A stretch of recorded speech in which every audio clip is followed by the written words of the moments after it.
김준태 시인의 고향이란 시가 있습니다. 고향에선 눈 감고 뛰어도 자빠지거나 넘어질 땐 흙과 풀이 안아준다. 그렇죠? 이 고향은 어머니의 품과도 같습니다. 저는 충남 예산 산골 마을에서 자랐습니다. 저도 그때 기억이 납니다. 우물을 길러 묻고 아궁이에 불을 지피고 정신없이 바쁜 도시 생활에 지칠 때면 우리는 그 옛날 뛰놀던 고향을 그리워하죠. 봄이 되면 마을 뒷산이 온통 분홍빛 진달래로 물들고 집 앞에는 또롱또롱 개울물이 흐르고 여름이 되면은 그 시냇가에 돌을 들쳐가며 가재도 잡고 물싸움도 했던 시절, 겨울이 되면 꽁꽁 얼어버린 논두렁에서 썰매도 타고 그 외발 썰매 그 얼마나 신납니까? 군부를 쥐펴놓고 이 고구마며 감자며 옥수수며 구워 먹기도 하고 말이죠. 코를 훌쩍거리면서 작대기 들고 친구들이랑 막 놀고 있으면은 어느새 집집마다 모락모락 밥 짓는 연기가 올라옵니다. 그러면은 어머니가 누구누구야 밥 먹어라, 그 소리에 하루 일과가 끝났던 시절. 제가 이런 이야기를 하면은 아내는 대체 당신 몇 살이기에 그런 이야기를 하냐 그래요. 제가 산골에서 태어나다 보니까 누가 뭐래도 고향은 그립습니다. 백석의 고향이란 시도 있어요. 시인이 알아 누웠습니다. 어느 아침 의원이 찾아와서 이 맥을 짚더니 갑자기 고향이 어디냐 그래요. 평안도 정주라고 하자. 거기 아무개 고향이라고. 순간 시인이 너무나 놀라서 그 아무개 시를 아냐고. 그 시가 이렇게 마무리됩니다.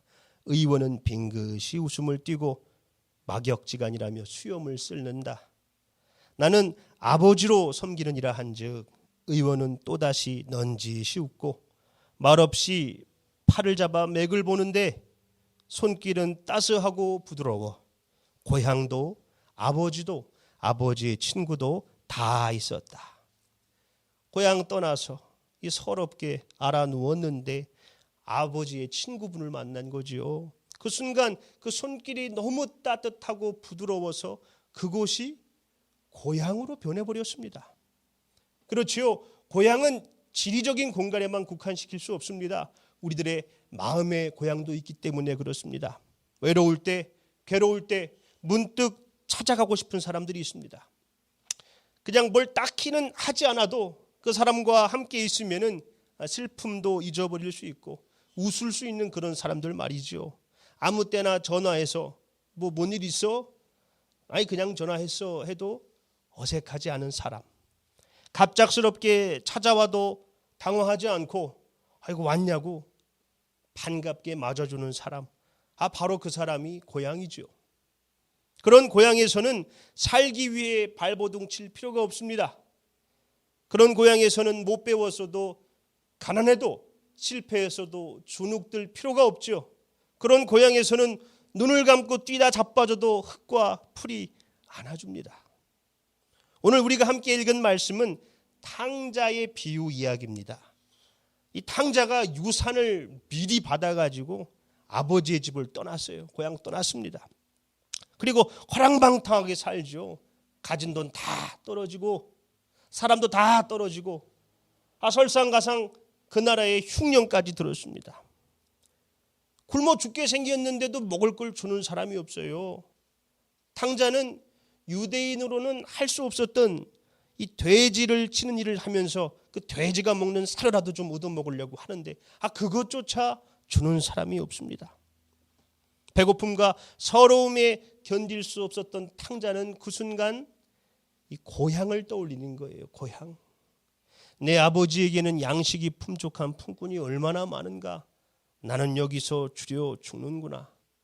탕자는 그제야 고향으로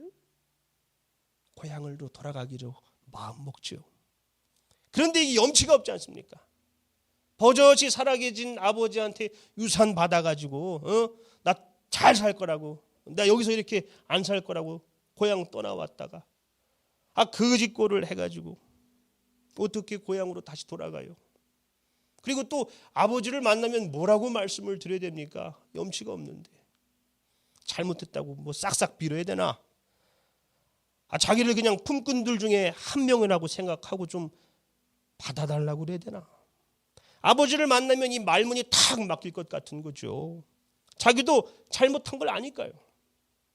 그래서 이 아버지를 만나면은 내가 이렇게 말씀을 드려야겠구나 하게 미리 준비해 가지고 갑니다. 할 말을. 그것이 18절부터 19절 말씀입니다. 내가 일어나 아버지께 가서 이르기를 아버지 내가 하늘과 아버지께 죄를 지었사오니 지금부터는 아버지의 아들이라 일컬음을 감당하지 못하겠나이다. 나를 품꾼의 하나로 보소서 하리라 하고 야 내가 이 아버지한테 어떻게 용서를 빌지? 그래 내가 잘못했다고 빌면서 아버지의 아들이라고 내가 일컬음을 감당하지 못하겠습니다. 그냥 나를 품꾼의 하나로 보소서 이렇게 말씀을 드려야겠구나. 그리고는 힘겨운 귀한 길을 떠납니다. 그런데 고향에 도착하자마자 어떻게 됐습니까? 탕자가 떠났을 때부터 아버지가 아들이 돌아오기만을 간절히 기다렸는지 저 멀리서 이 떠나갔을 때와는 정반대의 모습으로 거짓골을 하고 돌아온 탕자, 알아볼 수도 없는 그 탕자를 한눈에 알아보고는 한 걸음에 뛰어가서 꽉 안아주시죠. 탕자는 이 아버지를 만나자 긴장되는 마음으로 연습했던 그 준비했던 말을 하는 거예요. 그것이 21절로 24절입니다. 아들이 이르되 아버지 내가 하늘과 아버지께 죄를 지었사오니 지금부터는 아버지의 아들이라 일컬음을 감당하지 못하겠나이다 하나 아버지는 종들에게 이르되 제일 좋은 옷을 내어다가 입히고 손에 가락지를 끼우고 발에 신을 신기라. 그리고 살진 송아지를 끌어다가 잡으라. 우리가 먹고 즐기자. 이 내 아들은 죽었다가 다시 살아났으며 내가 잃었다가 다시 얻었노라 하니 그들이 즐거워하더라. 탕자가 입을 간신히 떼요. 아버지 내가 하늘과 아버지께 죄를 지었사오니 지금부터는 아버지의 아들이라 일컬음을 감당하지 못하겠나이다. 자, 그 다음 나올 말이 뭡니까? 나를 품꾼의 하나로 보소서. 그런데 21절을 보면 그 말을 못합니다. 나를 품꾼의 하나로 보소서. 아버지가 말을 중간에 끊었거든요. 들을 필요도 없이 우리 아들이 돌아왔는데요. 여봐라. 제일 좋은 옷을 가지고 와서 내 아들에게 입혀라. 손에 가락지를 끼워라. 살찐 송아지를 잡아다가 잔치를 베풀자. 내 아들이 죽었다가 살아왔다. 아들이 민망해하는 꼴을 아버지는 볼 수 없었습니다. 아들이라 일컬음을 감당하지 못하겠다고 하는 탕자에게 아버지는 제일 좋은 옷을 입히셨습니다. 살찐 송아지를 잡아 잔치를 베푸셨습니다.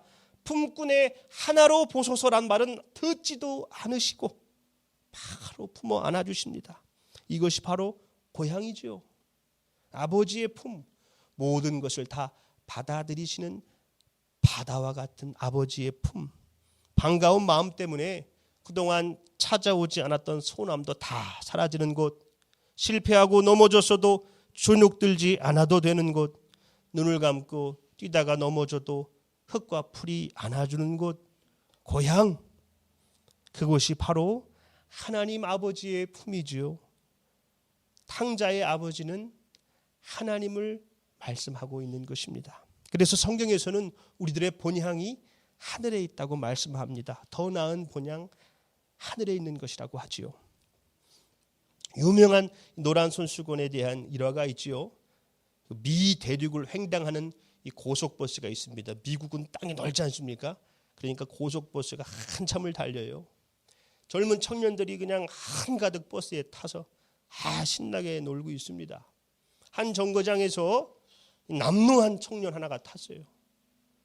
타서 뒷자리에 맨 끝에 털썩 앉더니 근심에 가득 찬 표정으로 불안해하며 창밖을 보고 있습니다. 그 옆에 있던 청년들이 좀 마음이 쓰였는지 도너츠며 커피며 권하면서 이제 말을 붙인 거예요. 이 청년이 조금 마음이 풀어졌는지 자기 사연을 이야기합니다. 고등학교 때 집에 있는 돈 몽땅 훔쳐다가 도시로 나온 거예요. 그리고 돈 다 떨어지고 먹고는 살아야 되니까 이런 일 저런 일 하다가 강도질까지 하게 된 겁니다. 그러다 감옥에 들어갔어요. 그곳에서 그 청년이 죄를 뉘우치며 하나님께 회개했습니다. 출소가 다가오자 아버지에게 편지를 쓴 거예요. 아버지 잘못했어요. 자기가 왜 그렇게 나락에 떨어졌는지, 자기가 어떻게 살아왔는지를 줬고, 내가 이제 몇 월 며칠 날 출소를 하는데 이제는 집에 돌아가고 싶다고. 그런데 염치가 없잖아요. 아버지가 만약 나를 받아주시면은 그 집 앞에 있었던 그 역 근처에 큰 은행나무 가지에 노란 손수건 하나만 묶어달라고. 내가 버스를 타고 지나가다가 그걸 보면 아버지가 나를 받아주셨구나 하고 아버지에게로 가겠다고. 그러나 아버지가 받아주지 않아도 내가 잘못한 게 있으니까 다 이해하고 나는 그냥 그 버스 타고 가서 아버지에게 나타나지 않겠다고. 그리고 편지를 썼는데 답장을 못 받은 거예요. 그날이 출소 날이고 지금 집 근처로 가고 있다는 겁니다. 그 이야기를 듣고 이 옆에 있는 청년들이 다 긴장했죠. 다들 창가에 그냥 주렁주렁 매달려 있습니다. 집 근처에 거의 다 왔거든요. 그 청년은 맨 뒷칸에서 고개를 푹 숙이고 그냥 얼굴을 가리고 떨고 있습니다. 드디어 버스가 코너를 돌고 그 문제의 은행나무를 발견했어요. 순간 청년들이 와 환호성을 칩니다. 한 청년이 그 뒤에서 좌절하고 있는 청년을 끌어다가 저 보라고, 저 은행나무 좀 보라고. 그 은행나무에 가지가지마다 그냥 노란 손수건이 수백 장은 다 달려있는 거예요. 마치 가을에 노랗게 은행나무에 낙엽 들듯이. 그것도 부족했는지 백발의 노신사가 커다란 노란 깃발을 흔들면서 꽁충꽁충 뛰고 있는 겁니다. 버스가 멈추고 아들이 내렸어요. 떠나는 버스에서 창밖을 바라봤더니 아버지와 아들이 그냥 떨어질 줄 모르고 끌어안고 있습니다. 그것이 탕자의 아버지의 마음이죠. 그것이 십자가에서 우리의 모든 죄를 용서하시고 당신의 자녀 삼아주신 하나님의 사랑입니다. 우리는 아버지의 품으로 돌아가기만 하면 되는 것이지요. 그것을 성경은 믿음이라고 해요. 나의 모든 죄를 십자가에서 용서해 주시고 당신의 자녀를 삼아 주셨다는 믿음, 그 믿음입니다. 교회는 그런 탕자들이 함께 모여서 고향을 이루어 가는 곳입니다. 허은실 시인의 이마라는 시 한 편을 소개하고 말씀을 맺겠습니다. 타인의 손에 이마를 맡기고 있을 때 나는 조금 선량해지는 것 같아. 너의 양쪽 손으로 이어진 이마와 이마의 아득한 뒤편을 나는 눈을 감고 걸어가 보았다. 이마의 크기가 손바닥의 크기와 비슷한 이유를 알 것 같았다. 가난한 나의 이마가 부끄러워 뺨 대신 이마를 가리고 웃곤 했는데 새 밑에 흰 밤이었다. 어둡게 앓다가 문득 일어나 벙어리처럼 울었다. 내 오른팔을 이마에 얹고 누워 있었기 때문이었다. 단지 그 자세 때문이었다. 다른 사람이 아픈 나의 이마에 손을 얹고 있으면은 마음이 차분해지는 것 같아요. 아, 이 사람이 나를 진심으로 걱정해주고 있구나. 이마를 잠시 서늘하게 해주는 그 손의 위로를 받지요. 그래서 시인은 이마의 크기가 이 손바닥의 크기와 비슷한 이유를 알 것 같다고 합니다. 한 해가 마무리되는 날 시인은 끙끙 앓다가 그만 서럽게 울어버리지요. 자신의 손바닥을 자신의 이마에 대고 있었거든요. 자신의 이마에 손 하나 얹어줄 사람이 없었던 것이죠. 여러분, 교회가 어떤 곳일까요? 서로의 이마에 손을 얹어주는 곳입니다. 아파하는 자들의 이마에 손을 얹어주는 곳. 내가 지치고 힘들 때 누군가 나를 위해서 기도해 주는 것은 나의 이마에 손을 얹어주는 것이죠. 내가 당신을 위해서 기도하고 있다고, 내가 당신을 그렇게 생각하고 있다고.